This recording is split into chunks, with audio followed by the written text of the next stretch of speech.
Moving forward in time from the early shaft tombs of Mycenaean Pylos, we reach the late Helladic II period, which is a time actually that we know very little about archaeologically, so it'll be a bit difficult to do this video, but I'm going to try my best.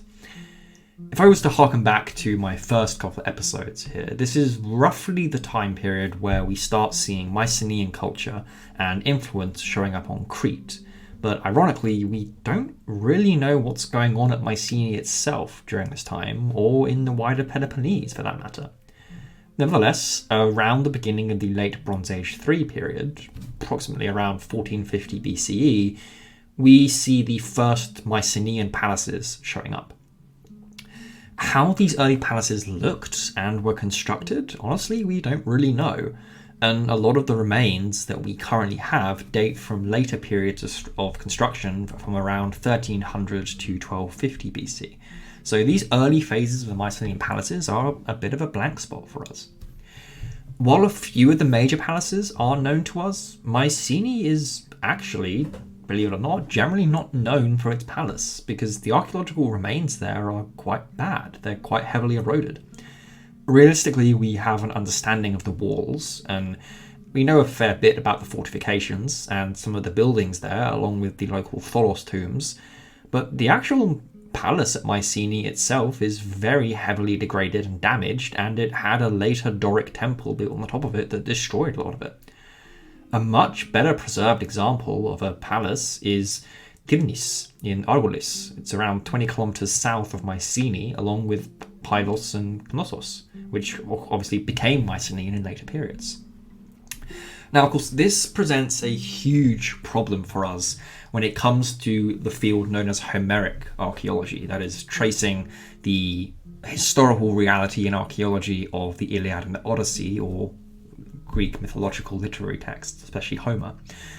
If we cross-reference the list of ships in the Iliad, for example, that is given to us by Homer, which signals all the kingdoms and people who took part in the Trojan War, this doesn't actually match a real-life geography. See, Homer puts Nestor at Pylos, he puts Agamemnon at Mycenae, and he mentions Laconia and describes many of them as kings of city-states or minor kingdoms. But in reality, while some of the bigger areas like Pylos and Mycenae do seem to have a kind of state system and hinterland going on that we might be able to describe as a city-state that would have had a king, many of the places that Homer mentions as kingdoms and palaces, we don't actually have any remains of them there archaeologically. Laconia, for example, the area of later classical Sparta, the palace of Menelaus, supposedly, Homer tells us it's supposed to have a palace and a kingdom there, but we haven't actually found a good place there during this time period, so there probably wasn't one. The Menelaon, which was believed by classical era Spartans to have been the burial place of Helen and Menelaus, and the later temple to their cults, that doesn't date until the 8th century BC, well after Homer. So it's almost 2 centuries after the last Mycenaean palaces were sacked and burned. So despite pop cultural and historical fame, Homer is not a very good source to tell us what's going on archaeologically, for reasons that I'll get into in the next episode as well. But let's look at a Mycenaean palace that we do have to get a better understanding. These differ hugely from the earlier Minoan ones. Let's take Pylos as an example since it's the best preserved. The architectural layout is organised on a central axis, usually entering in a central court or chamber room that's a bit more restricted. While there are no citadel walls, the palace does sit on a hill that was somewhat raised. It consists of many rooms with a large square room in the centre known as a megaron. In the centre of the megaron there was a large circular decorated hearth, and on the east side there would have been space for a wooden throne. And to the left of the entrance there were archival rooms, which is where many of the Linear B tablets have been found. There is also evidence of an upper floor, like at Knossos for example, and many rooms including pantries and large storage rooms. The east side of the palace is thought to have been more residential and does have a smaller megaron called the Queen's Megaron, although much of the art and wall frescoes surrounding it are battle scenes that have very strong warrior motifs, so the interpretation of it being a queen's room is maybe a bit questionable. So what we can see here is stark contrast to the Minoan palaces in a culture that has very defined notions of space, especially one that centralizes the megaron and throne room singularly as a clear hierarchy. Looking to the textual sources, mainly the Linear B archives, they frequently talk about wanaks and wanas, conventionally translated as a lord and lady, or a king and queen, who are the ones who likely sat in the throne room. The early palaces seem to be oriented around the central megaron and the throne room itself. In terms of production and technical spaces, we do see evidence, of course, of olive and wine presses, and possibly chariot workshops and stables and things like that. But there's very little in the way of agricultural production, which is interesting. In contrast to the Minoan palaces, which could have had communal feasting as their primary purpose, or perhaps communal ceremony, the Mycenaean ones clearly do not have this objective. The Linear B tablets found at Pylos are most frequently found in areas associated with administration or craft production. Outside of the main central axis areas of the palace are where we find the greatest evidence of artistry, mainly in the form of frescoes. Similar to the earlier period's iconography, it appears that the use of artistic motifs on the central processual way up the throne room were designed to make an impression on visitors to the ruler, again probably acting as a symbol of cultural prestige. This theme seems fairly apparent in elite Mycenaean culture, with great efforts being extended in elite architecture. While Crete was definitely interested in elite architecture, no doubt, it wasn't really until the later periods. Since there are remains of Mycenaean walls around the Propylaea at the Acropolis in Athens, it has been thought and hypothesized that there probably was an Athenian Mycenaean palace that is currently under the Parthenon that was destroyed and built on over time, but we haven't excavated it yet.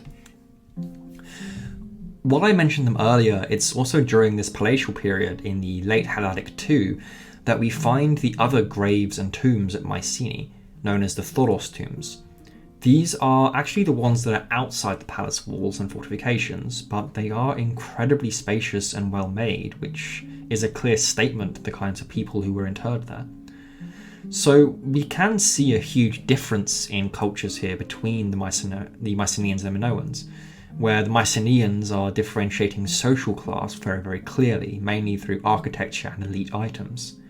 This theme seemingly goes back to the shaft grave period that I mentioned in the last episode, which date to the same time as the pinnacle of the Minoan culture on Crete and are the dawn of Mycenaean culture.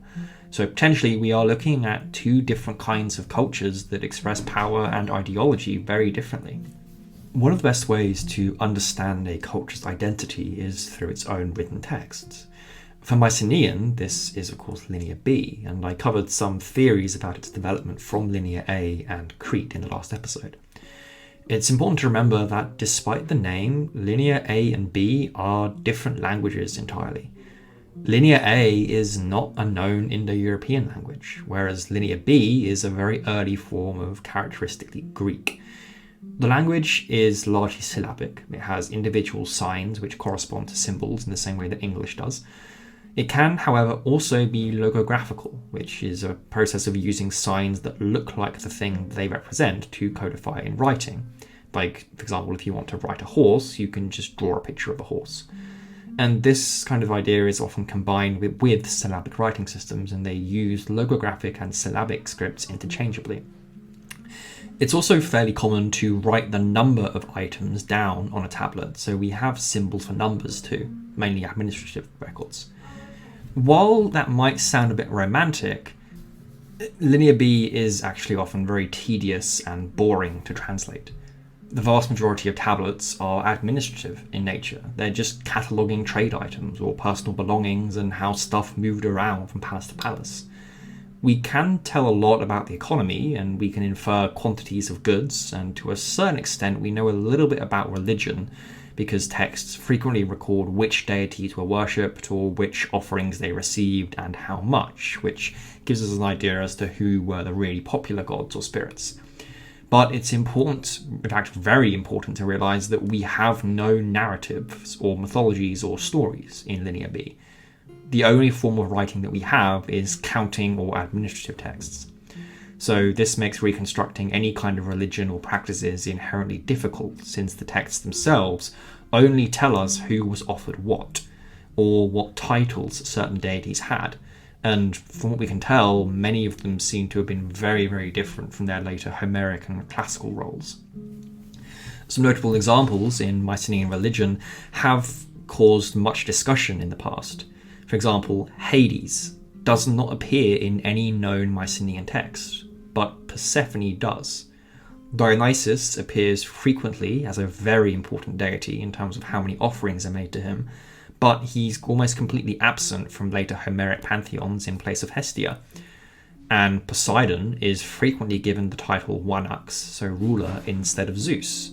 And for the most part, he seems to have had much heavier chthonic associations in terms of his offerings, along with two queens that were known as the Wanasoi.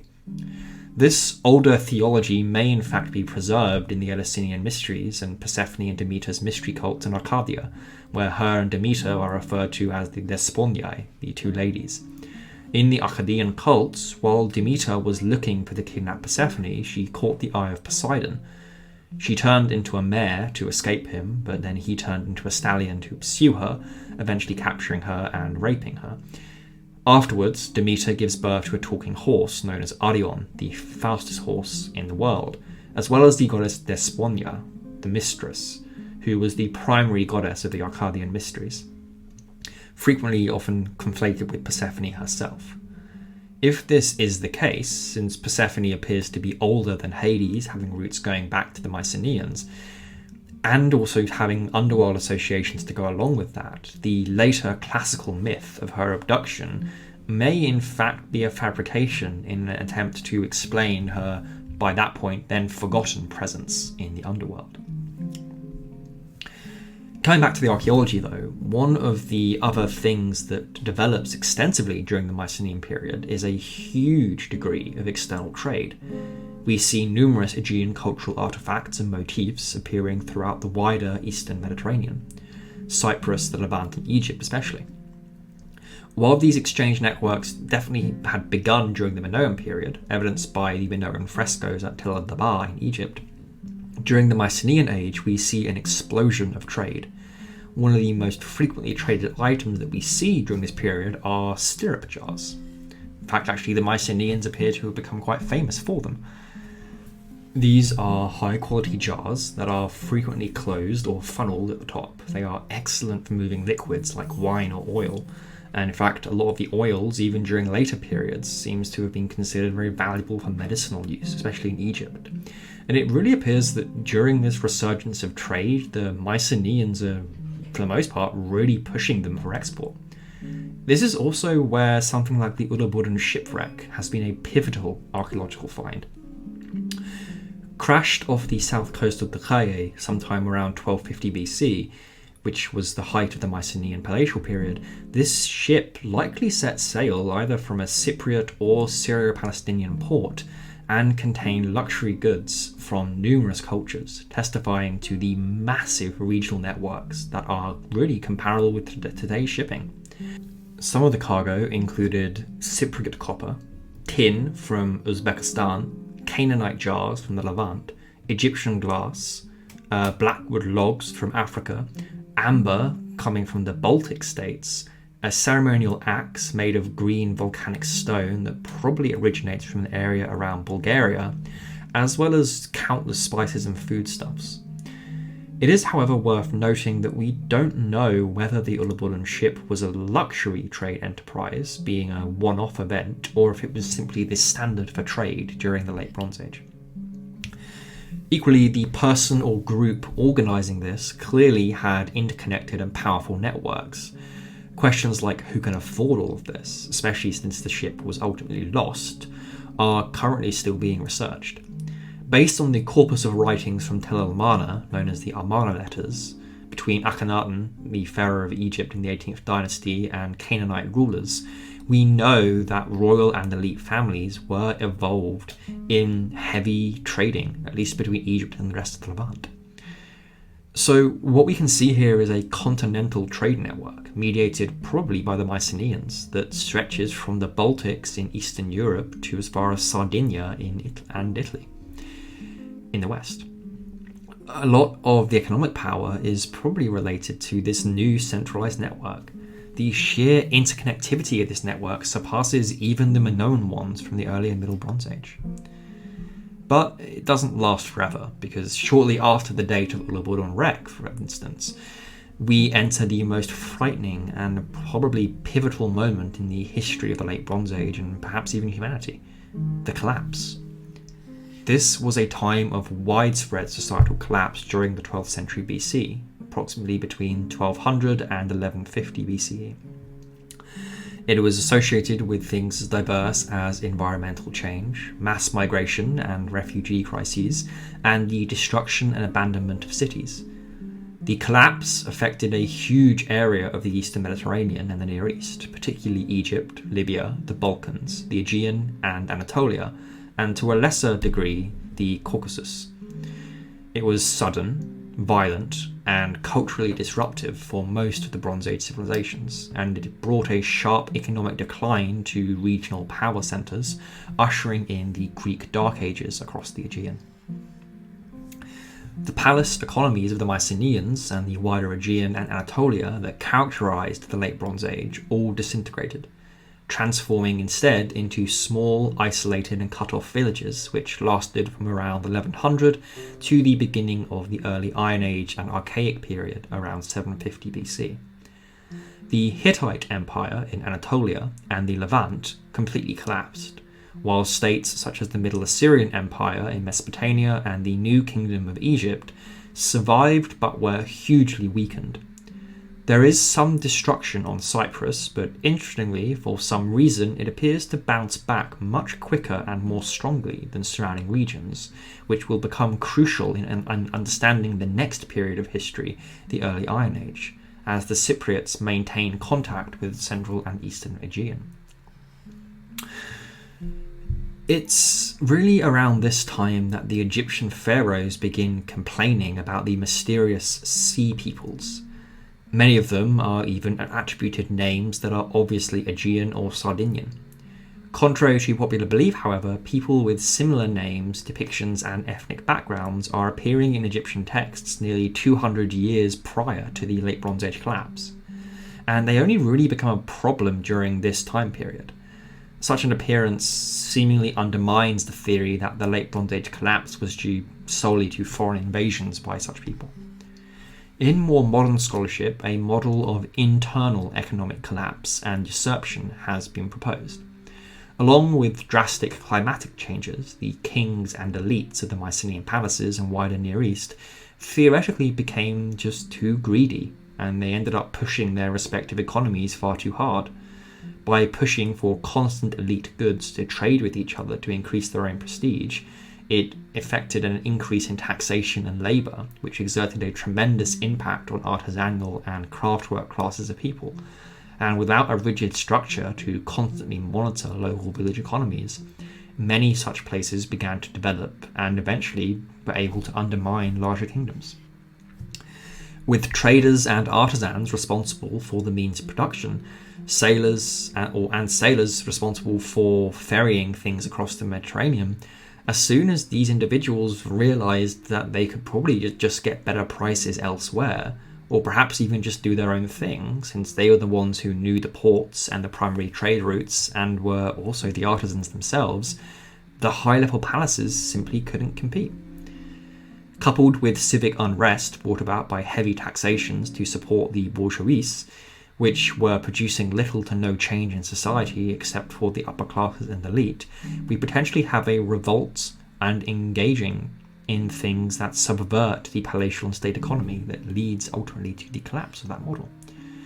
This model has tremendous implications for how we interpret the Bronze Age collapse. In fact, is it really even a collapse at all? Is it perhaps simply a refinement and transformation of the dominant economic and political model into more localized and subsidiary villages? Is it more of a move away from a heavily hierarchical form of government and economy towards individual expression and personal ownership? This line of thinking, even though it is inherently Marxist, may explain why smaller communities such as Cyprus and Italy actually survive and do well during the Late Bronze Age collapse, because they actually never participated in the palatial economic system. And as far as we can tell, they don't seem to have had as heavily defined hierarchies, which may in fact have made them more resistant to the collapse of that system. Research is still being done, and it is fascinating, so don't forget to like, share and subscribe, and I'll see you next week as we dive a bit deeper into the Late Bronze Age.